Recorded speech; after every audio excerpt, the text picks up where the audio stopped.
Et on accueille demande de Answer Watch You from Afar, un quatuor qui vient de Belfast en Irlande du Nord, naissance en 2005. Premier mini-album This Is Our Machine and Nothing Can Stop It, c'était en 2007. Ils défrichent avec d'autres la voix d'un post-rock mat. Leur cinquième album, The Endless Shimmering, vient juste de sortir le 20 octobre. En moins de 2 semaines, vous visitez 7 pays différents. Avant-hier en Allemagne, hier aux Pays-Bas, aujourd'hui en France. Et puis avant le 3 novembre, vous serez passé par le Portugal, l'Espagne, l'Italie et la Suisse. Comment est-ce que vous vivez ce genre d'expérience-là? So in less than 2 weeks, you visit Germany, the Netherlands, France, Portugal, Spain, Italy, Switzerland, and so on. But how do you live this traveling experience? How do you feel traveling like that? Well, we have been touring for about 10 years now. So it's usual for you? So we began life touring, in a little car, with our gear around us and playing to, very few people and sleeping on floors and things. And then as time goes by, as the years went on, we played to more people and it became more comfortable. So at this level now, it's nice for us. We stay in hotels and it's quite a nice way to do it. Okay. Anything else to say? No?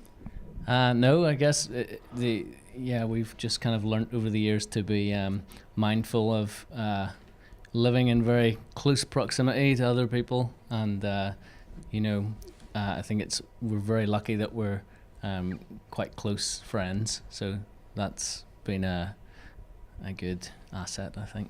Ok, thank you. En fait, ça fait 10 ans qu'ils tournent. Donc au début, voilà, c'était dans leur petite voiture avec le matériel empilé.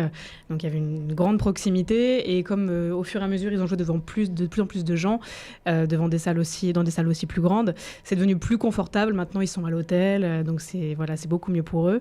Et ils estiment qu'ils ont de la chance puisque ils sont très bons amis, des amis très proches.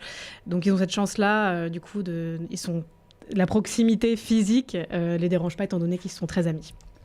Alors, The Endless Shimmering, vous avez enregistré ce disque aux États-Unis, à Pawtucket, dans l'état du Rhode Island, dans une ville un peu paumée au sud de Boston, sur la côte ouest. La volonté, en quittant Belfast, c'était de vous immerger totalement dans la création de cet album. Qu'est-ce que ça a produit, cette immersion-là? So, you recorded in the USA, in a lost city called Pawtucket, right? Yeah. In Rhode Island. You wanted to leave Belfast so as to totally immerse yourself in the creation of this record. But what was the effect of that? What did it give in the end? I think it created a total sort of immersion in what we were doing, a real focus. And it made us feel like we were very much living the album, living out the creative process rather than going in and out, going home and forgetting about it, coming back, and so it was very immersive. It was we were physically snowed in during a storm that had come in, so we were actually lived at the studio and recorded it over quite a short period of time, just 9 days, it sort of felt like it felt tense, but it felt like we were doing the music justice, and there was no other distractions, so it felt like a very focused record for us. Ok, thank you. Alors le fait d'enregistrer aussi loin de chez eux, ça a changé complètement, c'était une immersion totale comme on l'a souligné. Ça leur a fait littéralement vivre l'album et le processus de création, c'est-à-dire que là ils n'avaient pas à se rendre en studio et le soir rentrer chez eux et refaire leur routine habituelle.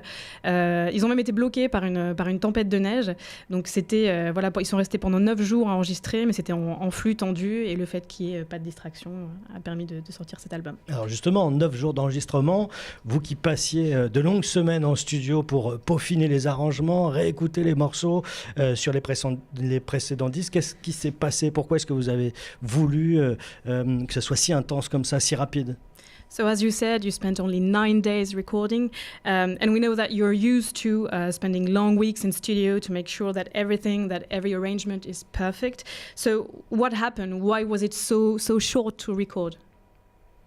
Well, this time around we decided that we wanted to be completely prepared before the actual recording process, whereas in the last 2 previous albums we some of the songs were sort of finished and some were almost written entirely during studio time. So before this record, we rehearsed like crazy, so that it was like second nature, you know, to be playing.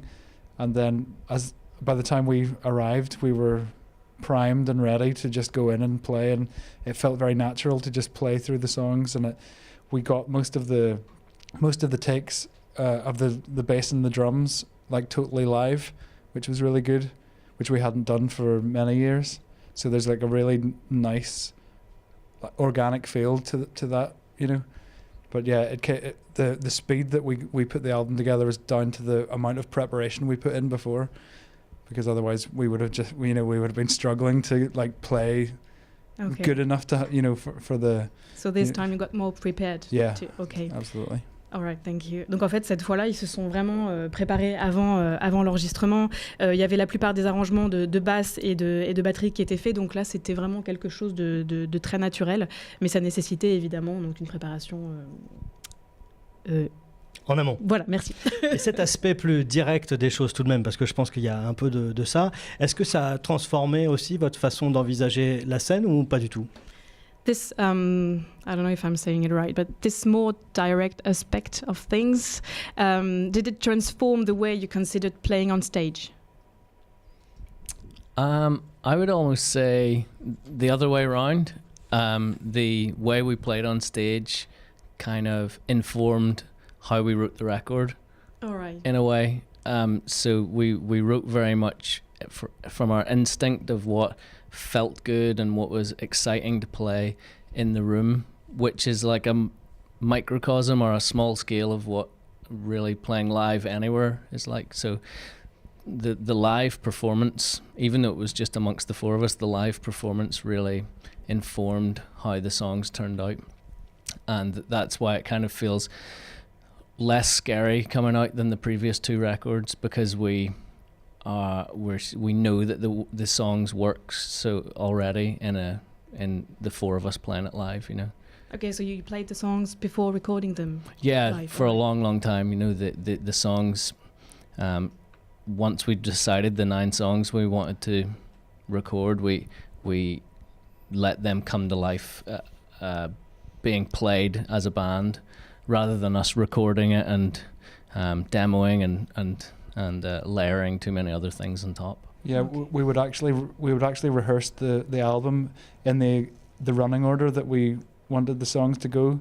So we back in Belfast weeks before, we were playing through the album like in one go, so 45 minutes, you know, start to finish. So just rehearsing with the band, not in front of the Yeah, crowd. just in our rehearsal space. Yeah. Ok, thank you. I'll write to sum it up. I hope I won't forget anything. Alors en fait, c'est plutôt l'inverse qui s'est produit, c'est-à-dire que c'est en testant leurs chansons et en voyant l'effet que ça produisait donc en live, qu'ils ont ensuite créé leur album. C'était plus instinctif. Donc c'est les performances live qui les ont guidés. Du coup, la sortie de l'album est moins effrayante cette fois, puisqu'ils savent déjà l'effet, ils savent déjà comment les jouer sur scène et comment ça se passe. Donc en fait, ils ont déjà donné vie à leurs chansons avant de les enregistrer en tant que groupe, plutôt que chacun enregistre de chaque côté ses pistes. Là, c'était vraiment une expérience de groupe. Ils ont d'ailleurs répété les chansons à Belfast avant la tournée et même avant l'album. Ils ont répété donc dans l'ordre dans lequel ils souhaitaient produire les chansons sur le disque.